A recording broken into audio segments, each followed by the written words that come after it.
This is House Planning Help episode 231. Hello, I'm Ben Adam Smith, and this is the podcast for you if you're interested in self-build, because I'm exploring what houses we should be building in the 21st century and trying to break down the major roadblocks that may get in our way.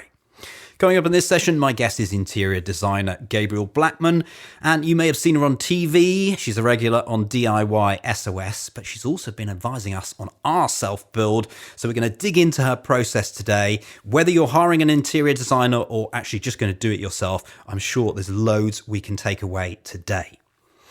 First, though, a little story. It's been a month since we've moved into the house. Everything still seems chaotic. I don't know how that is the case. I just thought when we get to the end, everything will calm down.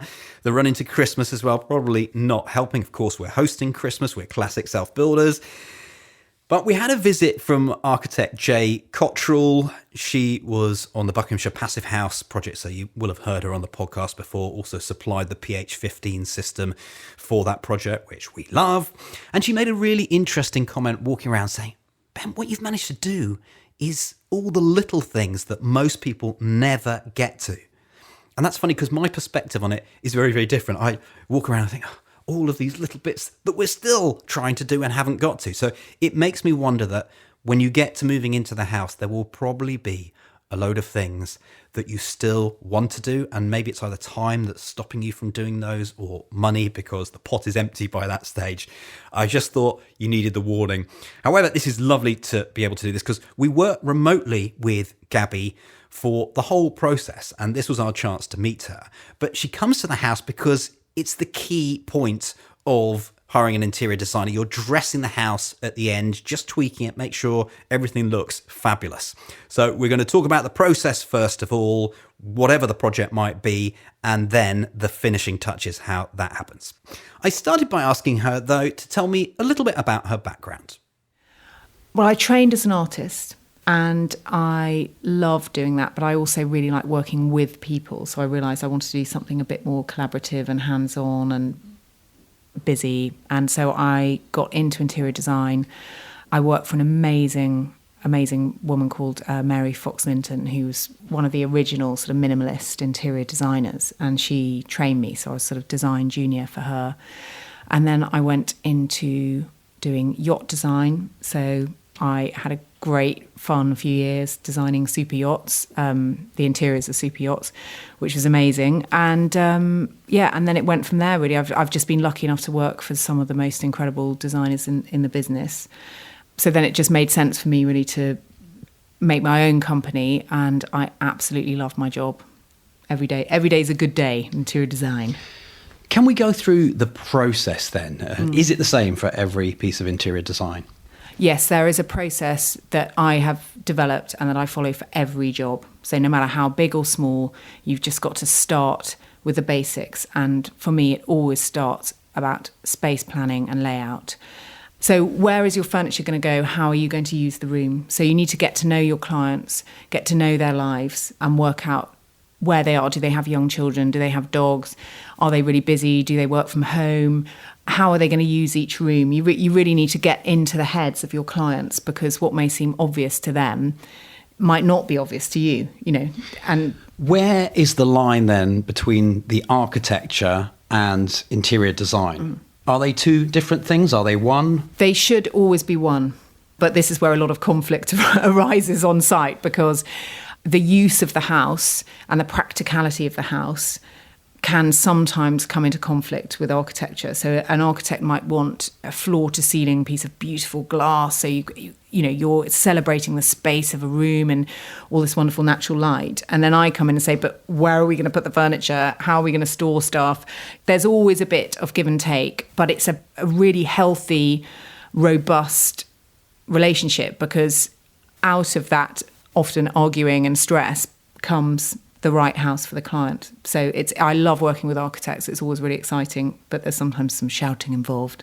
But we get something amazing at the end of the day, because it's two skills that slightly butt heads, but you create something beautiful. I stopped you in the middle of your process. Yeah. So you were talking about the spaces first of all.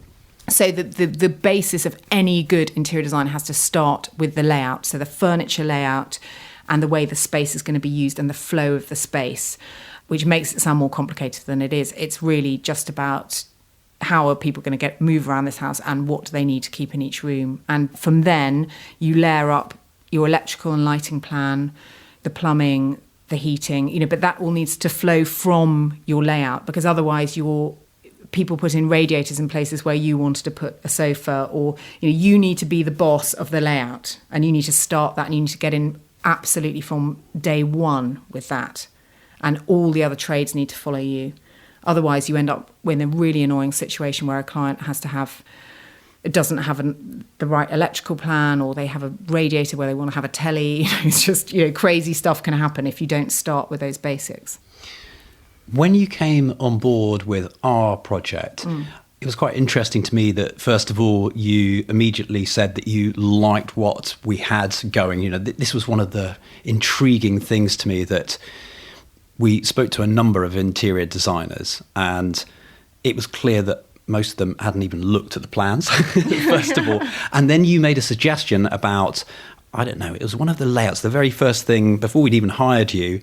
And you said, yeah, I'd move this to there. And we thought, we haven't given you the up-to-date sheet, have you? Because that's what we've just done. That's when we knew you were in tune. So do you sometimes find that you're in tune with your clients as well? Or, that can help cement the relationship? Because we've been chatting to you for, must be a year or so now.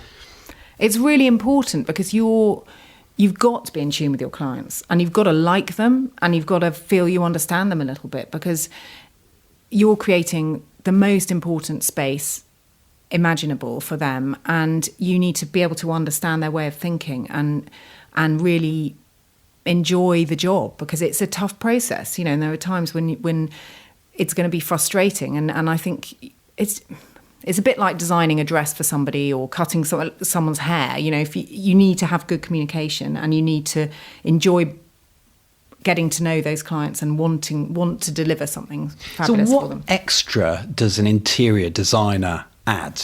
Because I've visited loads and loads of projects, and sometimes you walk in and you just think that you've just brought all your own furniture and put it in here. You haven't thought much about the space. It could be a fantastic building. So what are you bringing? What will it feel like afterwards? A good interior designer should be able to interpret their client's personality and stamp it on a building. And, from getting to know you and Kay and your family, I wanted this to immediately feel like your house when you moved in, and for you guys to look natural and feel comfortable in it. I didn't want it to feel like a show home that had nothing to do with your family. And we spent a long time getting to know each other and working out how you would like to live. And that's why it's been great collaborating with you, because you're also both very vocal. You know what you want, really. So it was an easy job for me. But yeah, it should feel full of personality. It should be incredibly practical, and it should look amazing. And all the details that might be overlooked by an exhausted client who are under a barrage of decision making every day and having to deal with contractors. An interior designer should be able to come in fresh and fight for those extra detail that makes it so It never lovely. felt like anyone was stamping on anyone else's feet. It was quite nice, because the key hires on this project, I felt, have all brought value. I guess that's another concern, that you might have too many consultants spoil the broth, but not in my experience of this project. I mean, admittedly, we've only got a handful of people, but I thought that was quite interesting. Yeah, the build team have been amazing. The architects have been really good. It's been a really nice project, actually. And we're all really respecting each other's opinions, and there's been the right level of communication. So the other thing is, you don't want too much communication so everyone goes completely mad. But it's been really fun, actually, and I'm really proud of it. Mood boards, that came in at some point. Is that the next step, or have I missed out something? Yeah, so once you've got your layout nailed and you've got your electrical plans, plumbing layout, you've sorted all the practicalities and how this house is going to work as a machine for people to live in, you then need to think, well, how do we want it to look? So that is almost the next layer is adding the mood board. So we're talking about paints and finishes and colour and everything.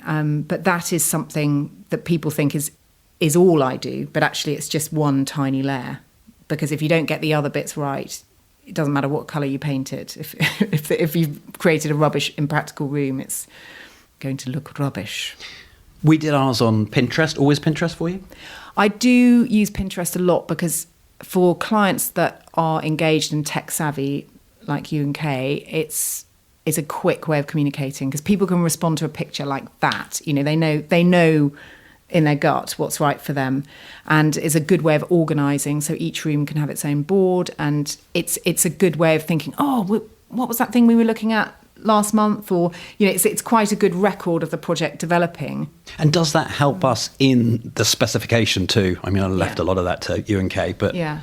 So what I do is I create a mood board. It's actually more of a concept board because there's more information on there than you'd imagine. It's not just airy-fairy pictures. There's real things on there. Then that is linked to the Pinterest boards, which is linked to the actual product. So for clients like you who are happy to do their own purchasing and would rather do that, it just means you think, okay, that's the lamp in Emily's bedroom, click, we're going to buy it. And it's a simple process and it's all there. And so the other layer of doing an interior design project is you need a big specification sheet. The spreadsheet of doom needs to be created. And I don't think I ever touched it once. I might have looked at it, but... That's very excellent delegation, Ben. I'm really proud she's of the you. organiser. She can do that. Now, if I did one of these, I know this is your skill, but concept boards, mood boards, maybe someone can't afford to hire an interior designer. Is this just, you've got to have artistic flair? You know, can you give us anything else to, if we're trying to do it ourselves? No, totally. Do it yourself. It's so brilliant. I mean, Pinterest is amazing. So I would say if you want to make your own mood board, start on something like Pinterest. Find an image that you love that makes you just think, yes, that's what I mean. So get that inspirational image and then have a look at it. You know, I mean, that is the amazing thing about the internet. You could Google, you know, modern rustic kitchen, herringbone floor, you know, whatever you're interested in, and start working out why you love it so much. And that's all a mood board is. I use one really fabulous inspirational image, and then I pull out those key elements. And so you want a picture of the flooring, the loose furniture, the sofa, the lighting, whatever you've got. And then that's it. That's a mood board. Is there a slight technique to reading it as well? Because you're never having just the floor. There's always something else going on in those pictures. Yeah, I mean, I think it's important to note what you're talking about. So if you're pulling out, I mean, that's why I tend to use one inspirational image that has a lot going on, and the other images on the mood board are all just a picture of the floor and a table and a lamp, because otherwise it's too confusing and people will get distracted by one detail they don't like. So it's you need to, one big inspirational image that's the feel of the room, and the rest of the things on the concept boards are all actual real items that you're going to put into that room. Are you linking the rooms? Because if you walk through the house and you're doing 100 different things, that would just be a bit weird. Definitely. The whole house should have a united feel. And that's why I generally run the same flooring throughout each floor. It should feel seamless. But I also think in a new build like this, where you have a sitting room that's open plan, and then you've got the snug, which is separate, and we wanted to have a different feel. We've had a dramatic change of wall colour in here because I really wanted those spaces to have a very different mood. So this feels really cosy and cocooning and is all about being together. And the open plan space is much more about natural light. And talking to you guys about the way you like to live and how much the natural environment's important to you, the whole eco side of things. I love that idea of night and day and having a room that's all about natural light and the circadian rhythms and, you know, feeling awake and involved in family time there. And then when you're in this room, it really is about winding down and having a space for the evening. One of the interesting things, we tried to design this house with the idea of using all the space every day. And in this particular room, it's a TV room, and we've put second TV in the house very low down. So we haven't actually used it. So it's going to be quite exciting. I think it's on our Christmas list from somebody to at least get a basic TV in here so we can start finishing the day in here. But no, I think it's looking great. Cost-wise, I suppose that's something that we should mention. You're doing all of this. Are you living in a fantasy world until you've just got that Excel sheet to add it all up, or...? Well, you've got to set your budget and you've got to start working out what you want to prioritise. And with any build, it's really important to do that as soon as possible. I mean, and the key items never to compromise on: your floors, your doors, the bones of the house. I mean, that's the thing. If you're really worried about your budget and think, where can we cut back? Don't cut back there. I'd rather you had simpler furnishings that you can build up over time. But to really, I would really advise just a beautiful floor you'll never regret. But putting down a cheap floor in a panic, you really will regret. I'd rather you had no furniture for a year and a good floor. And it does look fantastic when we collected the keys to this house. That's something else I'd advise people just enjoy walking around it with no furniture. I suppose that says something about your interior design, that it looked fabulous before there was anything in there.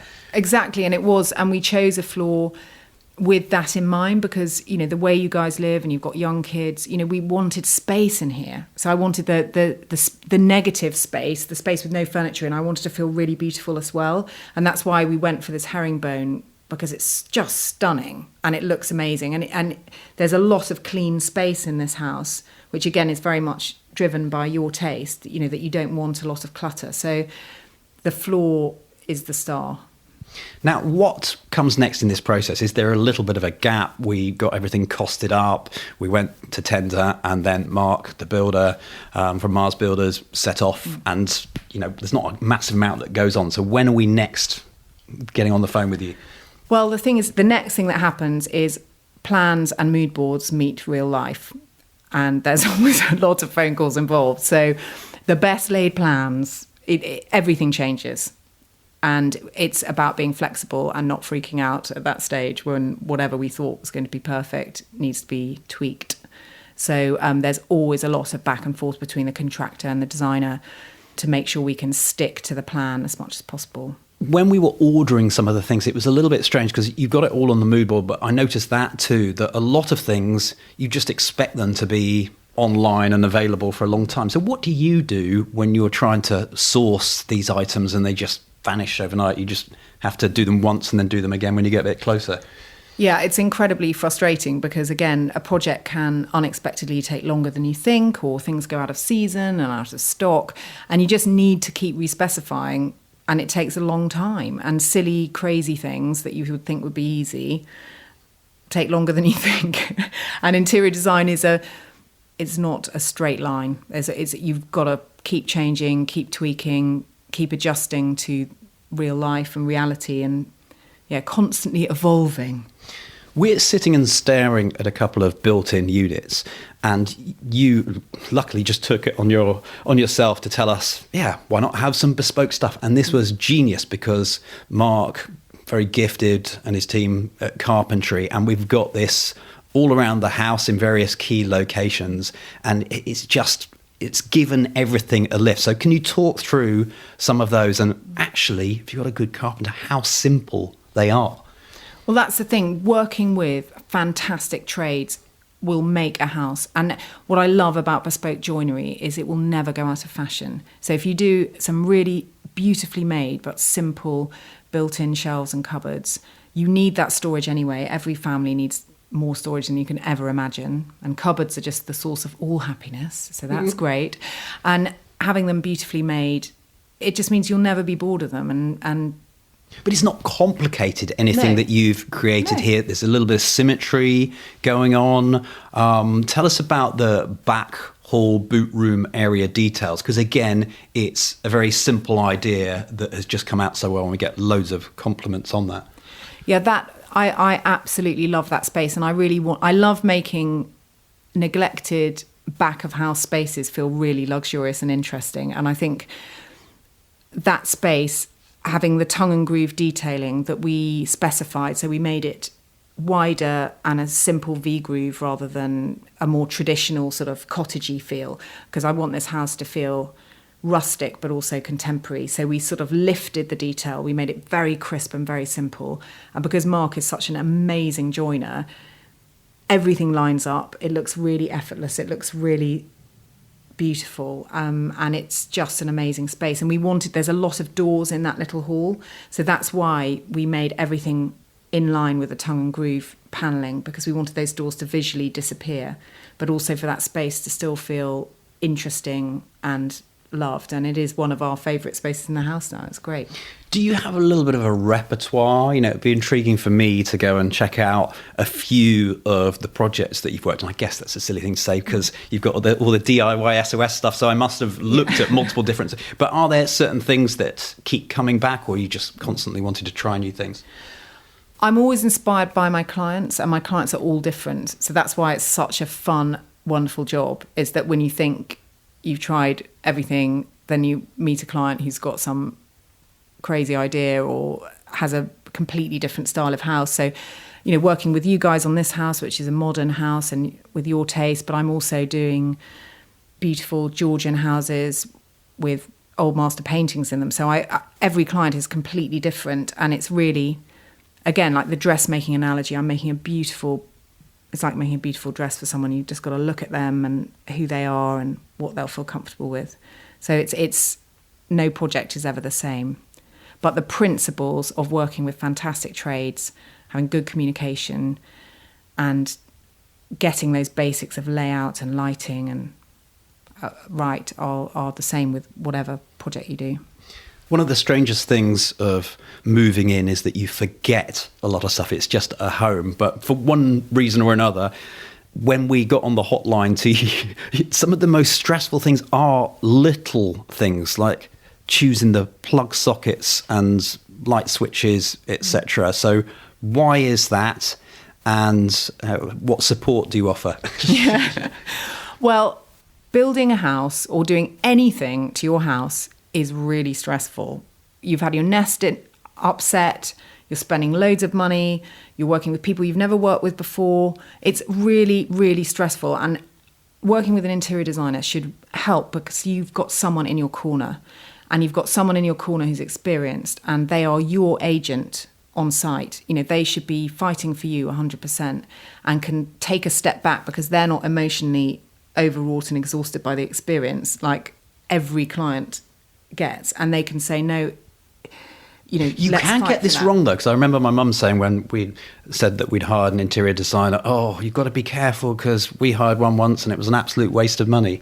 But I would not say the same about you at all. You've just brought so much value here. So how do you get that right? Thank you, Ben. That's so sweet.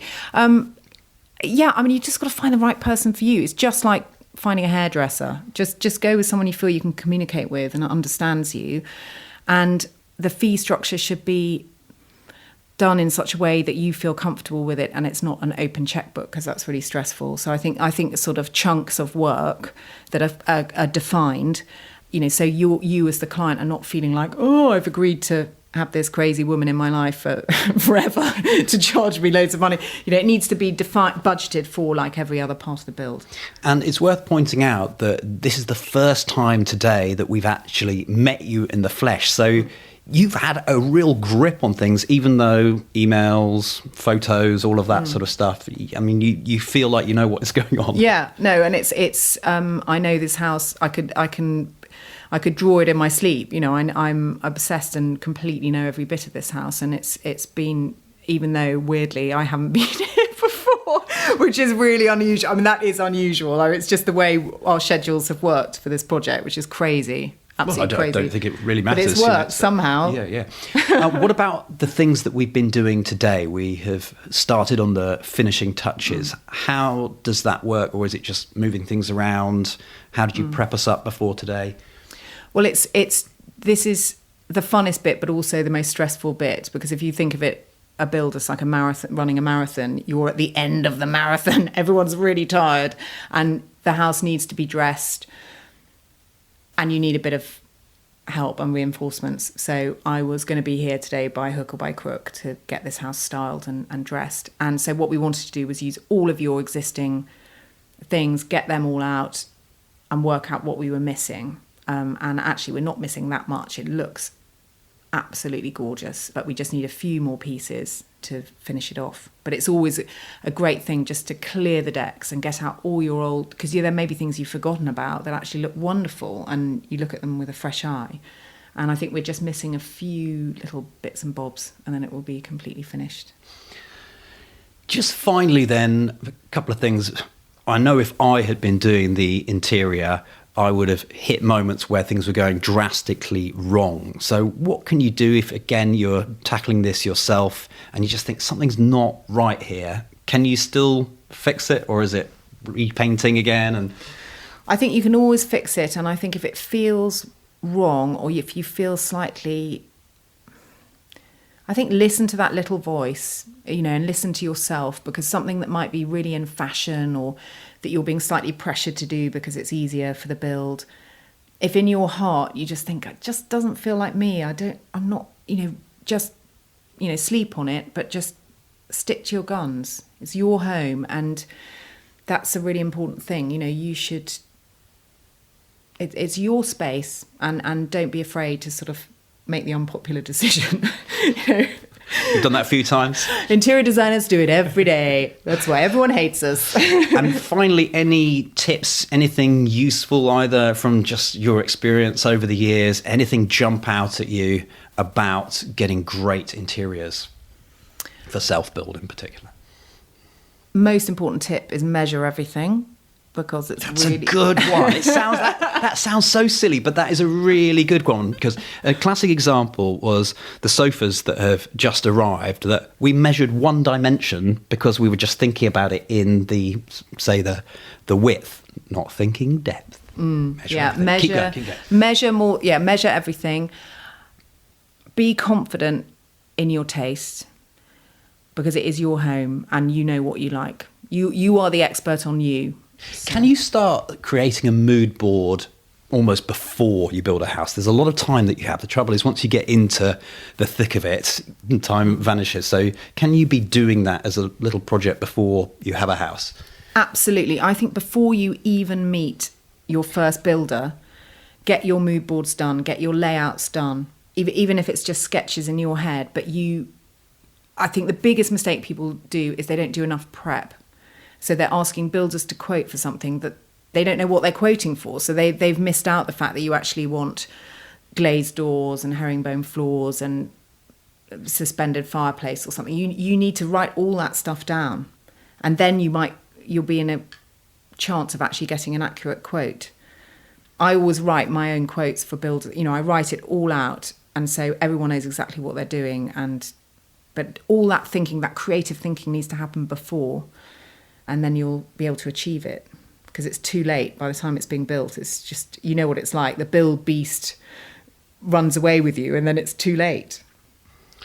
And that's a good place to leave it. Gabby, thank you not only for having a chat with me today, but thank you for everything that you brought to the house. It's been an absolute pleasure, and I'm so proud of you guys. It's a really lovely home. Well done. Head online to take a look at the show notes that accompany this session, houseplanninghelp.com/231. Very happy to get Gabby onto the podcast at last. She is a busy lady, so this is great that we've made it happen. You can review all the information, all those key learning points in the show notes. Also, there are some photos to look at. Interior design, of course, they're going to be beautiful.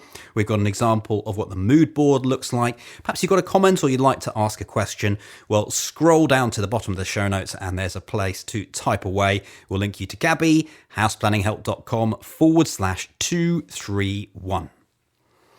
And my call to action today is, if you're just starting up your project and you're in those early stages looking for land.